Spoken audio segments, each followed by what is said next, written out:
Benvinguts a un nou tutorial. Aquest cop aprendrem a descarregar efectes de so des de pàgines que ens ajuden a trobar-los més fàcilment. Per exemple, aquí teniu un enllaç que diu efectes de so, el teniu al Moodle de 6è, clico, i tenim dues pàgines web que he trobat bastant interessants. Anem a obrir la primera, clico, se m'obre, amb una pestanya a part, i aquesta com funciona? Mireu, aquí teniu tot de tipus de so. El que farem és clicar, per exemple, jo què sé, campanes. Aquí teniu diferents sons. Gong de platillos, campanes de trineo. Anem a provar aquest. Si us agrada el descarreguem, si no, tanqueu la pestanya i proveu un altre, per exemple, sirena de cotxe de bomberos. Fantàstic! El que he de fer per descarregar aquest so és botó dret quan estic escoltant-lo en aquesta finestra, botó dret del ratolí, i fico guardar como. I ja està, se'm guardarà en format MP3, he de decidir on el vull guardar, jo us recomano que el guardeu a l'escriptori i d'allà l'arrossegueu on vulgueu, a la vostra carpeta, al pendrive, al drive. Això sí, poseu un nom, perquè si no us tornareu bojos. Sirena, bombers. Guardar. Evidentment se m'ha descarregat a l'escriptori, minimitzo i aquí la tinc.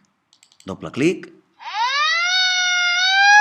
I ja la tinc. Anem a veure com funciona l'altra pàgina.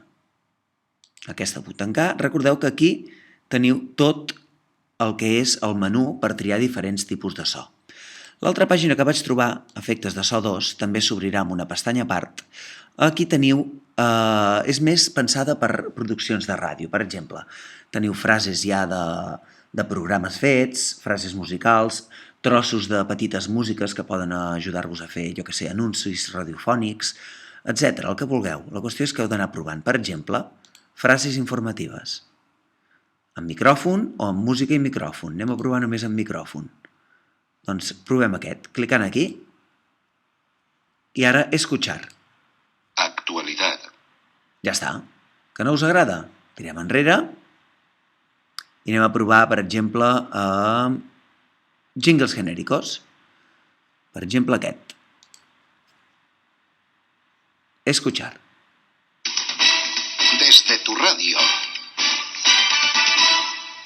Veieu? El podríeu utilitzar per fer un programa propi de ràdio, si volguéssiu. En tot cas, imagineu-vos que us agrada aquest. Doncs, com abans, cliqueu botó dret del ratolí aquí sobre i fiquem guardar como. A vegades diu guardar vídeo. També serveix, no us preocupeu. El que us heu de fixar és que sobretot aquí posi MP3, que és el tipus de so que descarregueu. Ho guardarem a l'escriptori i, com sempre, poseu, sisplau, un nom. Val? Intro ràdio, per exemple. Desem.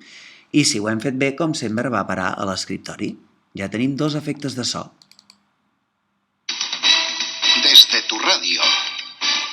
En propers tutorials us ensenyaré com utilitzar aquests efectes de so, les músiques del primer tutorial o el que sigui amb el programa Audacity.